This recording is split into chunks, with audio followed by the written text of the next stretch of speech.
اللهم صل على سيدنا ومولانا ونبينا وشفيعنا محمد النبي الأمين الكريم ربي زدني علما ربي زدني علما ربي زدني علما۔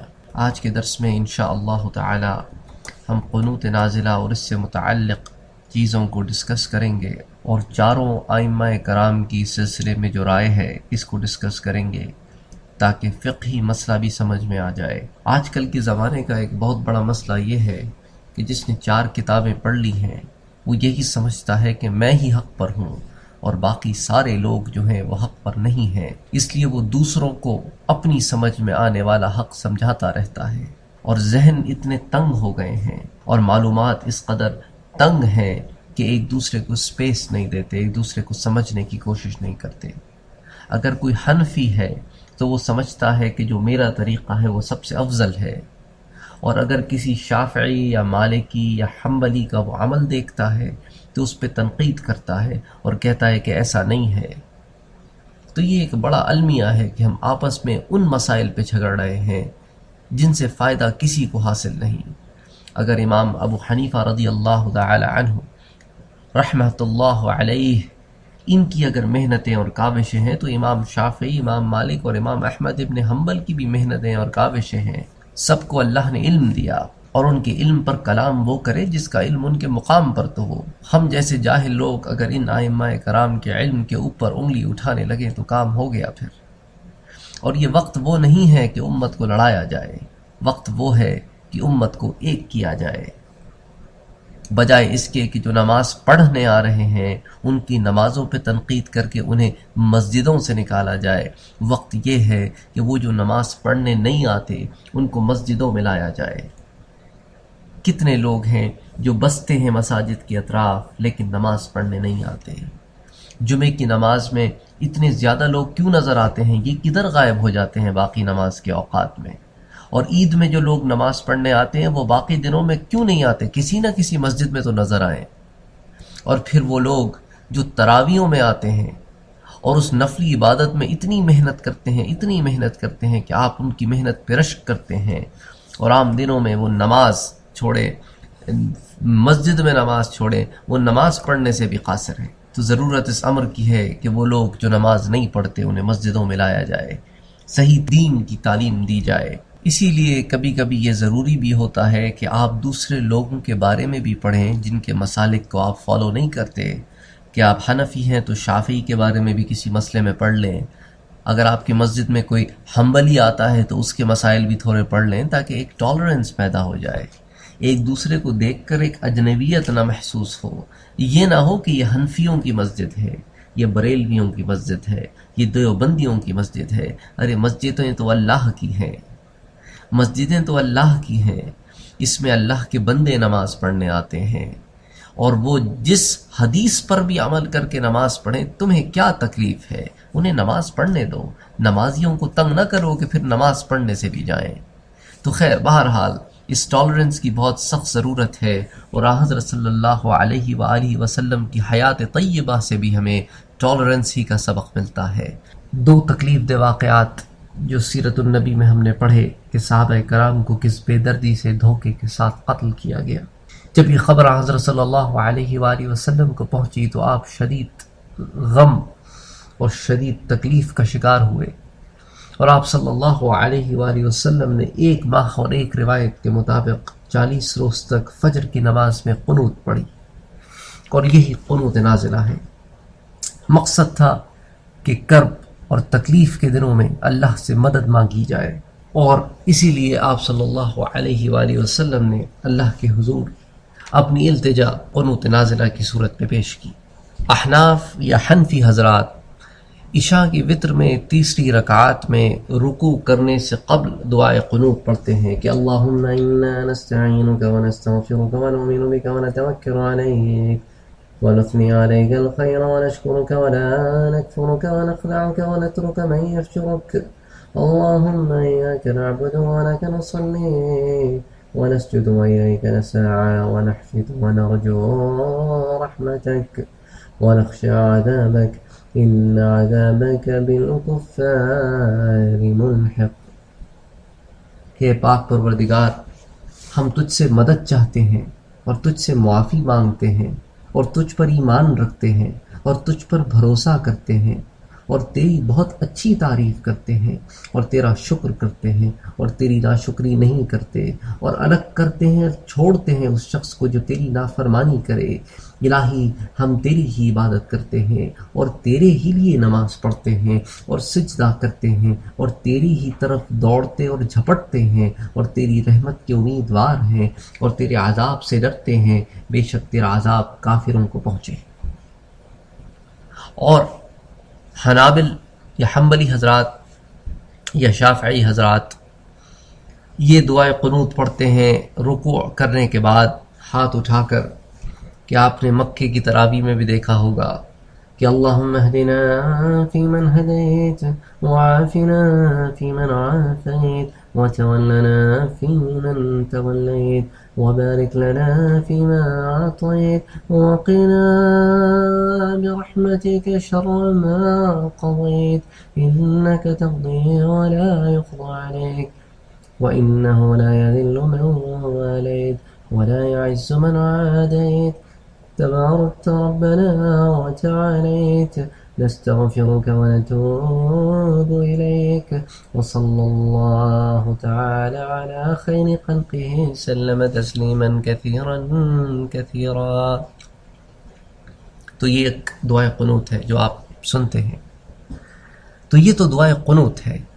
اب قنوت نازلہ جو ہے وہ فجر کے وقت پڑھی جاتی ہے دوسری رکعت میں، اور قنوت نازلہ کا میں آپ سے ذکر کروں گا اور پھر آپ کو بتاؤں گا انشاءاللہ تعالی کہ اس کے پڑھنے کے جو طریقے ائمہ کرام کے درمیان جو اختلاف ہے، اور اس اختلاف کی وجہ یہ نہیں ہے کہ ان میں کوئی جھگڑا تھا، اور اس اختلاف کی وجہ سے آپ بھی نہ جھگڑیے، اختلاف بیان کیا جاتا ہے تاکہ آپس میں ایک دوسرے کے لیے ٹالرنس پیدا ہو، اسی لیے اختلاف بیان کیا جاتا ہے کہ بھائی اس کو پڑھنے کا یہ طریقہ بھی موجود ہے، یہ طریقہ بھی موجود ہے، یہ طریقہ بھی موجود ہے اور یہ طریقہ بھی موجود ہے۔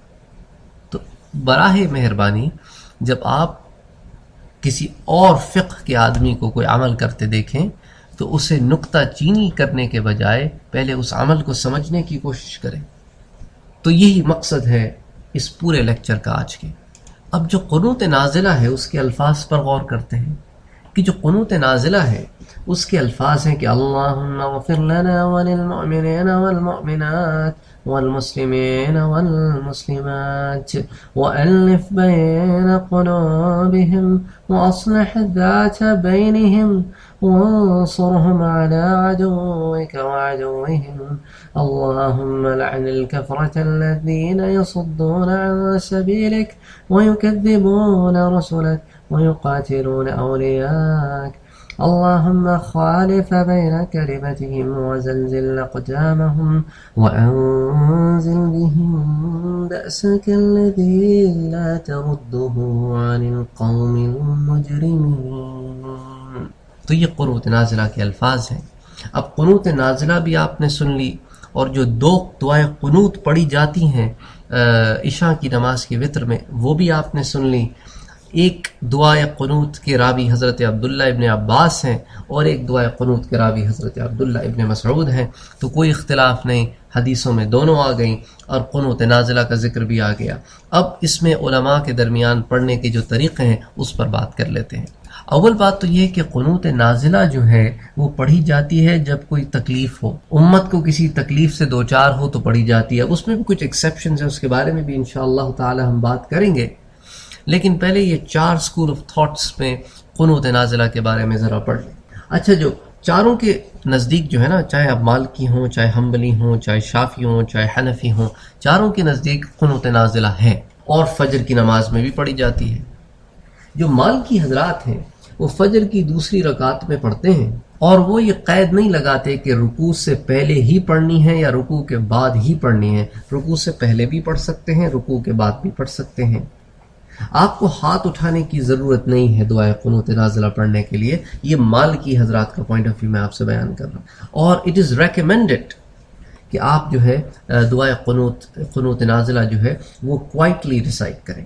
اور جہاں تک ہمارے شافعی بھائیوں کا تعلق ہے تو وہ بھی فجر کی دوسری رکعت میں پڑھتے ہیں، لیکن وہ ہاتھ اٹھاتے ہیں، بآواز بلند پڑھتے ہیں اور اس کو رکوع کے بعد پڑھتے ہیں. اور اس کے علاوہ ازیں وہ قنوت نازلہ سے قبل دعائے قنوت پڑھتے ہیں، جس کا ذکر میں آپ سے ابھی پہلے کر چکا ہوں، جو حضرت عبداللہ ابن عباس کی روایت کے مطابق جو دعائے قنوت ہے کہ اللہم اہدنا فیمن ہدیت وعافنا فیمن عافیت وتولنا فیمن تولیت. یہاں تک پوری دعائے قنوت پڑھنے کے بعد پھر قنوت نازلہ پڑھتے ہیں. اس کی وجہ یہ ہے کہ شافعی حضرات کے نزدیک جو ہے دعائے قنوت جو ہے وہ فجر کی نماز میں عام دنوں میں بھی پڑھی جاتی ہے، اور وہ فجر کی دوسری رکعت میں دعائے قنوت پڑھتے ہیں. تو اگر کسی شافعی حضرات کی مسجد میں آپ کا جانا ہو تو فجر کی نماز کی دوسری رکعت میں آپ دیکھیں گے کہ دوسری رکعت میں رکوع کرنے کے بعد وہ دعائے قنوت عام دنوں میں پڑھتے ہیں. اور جب قنوت نازلہ پڑھنی ہو تو وہ دعائے قنوت تو ویسے بھی پڑھتے ہیں، وہ اس کے ساتھ قنوت نازلہ بھی ایڈ کر لیتے ہیں. امام ابو حنیفہ اور امام مالک کے نزدیک جو ہے وہ دعائے قنوت نازلہ جو ہے وہ صرف فجر کی دوسری رکعت میں پڑھی جائے. لیکن جو شافعی حضرات ہیں ان کے نزدیک ہر نماز میں پڑھی جا سکتی ہے. تو قنوت نازلہ کی بات کر رہا ہوں، اور کسی بھی نماز میں پڑھی جا سکتی ہے. اور اس کے پیچھے ان کی رولنگ یہ ہے، وہ یہ کہتے ہیں کہ بھئی دیکھو مسلمانوں پر مصیبت تو ہر وقت پڑتی رہتی ہے، تو جب مسلمانوں پر مصیبت کا وقت ہو، انسان جو ہے جب فرض نماز کے لیے کھڑا ہو تو وہ قنوت نازلہ پڑھ سکتا ہے.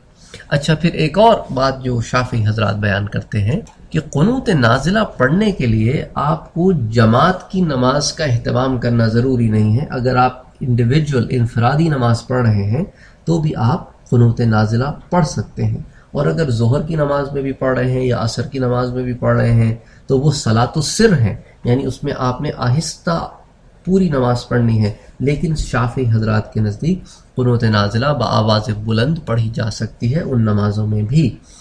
تو یہ شافعی حضرات کا پوائنٹ آف ویو ہے. مالکی حضرات کا پوائنٹ آف ویو میں آپ کو اس سے پہلے بتا چکا ہوں، اور مالکی حضرات کے نزدیک قنوت نازلہ جو ہے وہ صرف فجر کی نماز میں پڑھی جا سکتی ہے. اور حنبلی حضرات کہتے ہیں کہ بھئی جو قنوت نازلہ ہے وہ صرف اور صرف پڑھی جائے جب حالات خراب ہوں اور سنگین خراب ہوں اور اللہ سے مدد مانگنے کے لیے پڑھی جائے، لیکن اگر تعاون ہو تو نہ پڑھی جائے. اور احناف کے نزدیک بھی یہی رائے ہے، جو حنفی حضرات ہیں وہ بھی یہی کہتے ہیں کہ قنوت نازلہ جو ہے وہ صرف کلیمٹیز میں پڑھی جائے، جب حالات بہت زیادہ شدید خراب ہو جائیں تو اللہ سے مدد مانگنے کے لیے پڑھی جائے.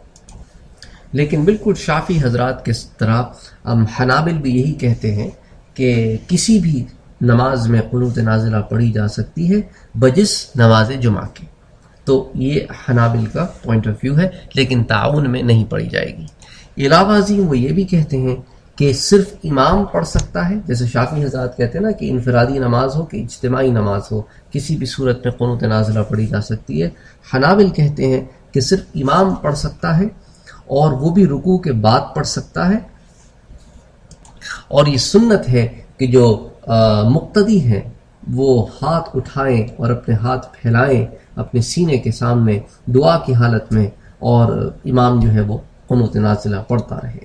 اور اس کے بعد جب قنوت نازلہ پڑھی جا چکے تو سب لوگ اپنے ہاتھ جو ہے وہ اپنے منہ پہ پھیریں.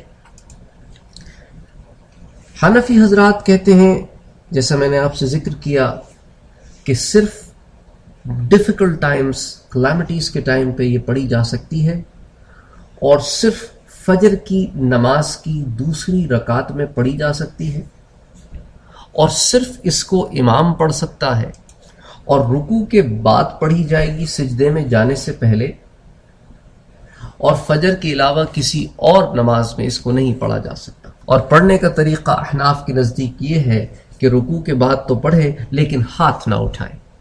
اور احناف کے نزدیک فجر کی دوسری رکعت کے علاوہ قنوت نازلہ کسی اور رکعت میں، کسی اور نماز میں نہیں پڑھی جا سکتی، اور امام کا پڑھنا شرط ہے. تو یہ باتیں تھیں جو قنوت نازلہ کے ضمن میں آپ سے 4 schools of thoughts کے ذکر کرنا چاہتا تھا. تو اور اس کا مقصد جیسا کہ میں نے آپ سے پہلے بیان کیا تھا صرف یہی تھا کہ یہ بات واضح ہو جائے کہ چاروں اسکول آف تھاٹس میں قنوت نازلہ ہے. پڑھنے کے طریقے میں تھوڑا سا فرق ہے، لیکن ٹالرنس کے تحت ہمیں ایک دوسرے سے ان بیسک معاملات میں نہیں الجھنا چاہیے، کیونکہ سب کے پاس سند ہے، اور ایسے لوگ جو امت کو لڑاتے ہیں ان سے پرہیز کریں، اور ایسے لوگوں کے ساتھ جڑیں جو امت کو جوڑتے ہیں، کیونکہ وقت ہے امت کو جوڑنے کا، نہ کہ امت کو توڑنے کا۔ وما علینا الا البلاغ۔ اللہم صلی علی سیدنا ومولانا وحبیبنا وشفیعنا محمد النبی الامین الکریم صلی اللہ علیہ وآلہ وسلم۔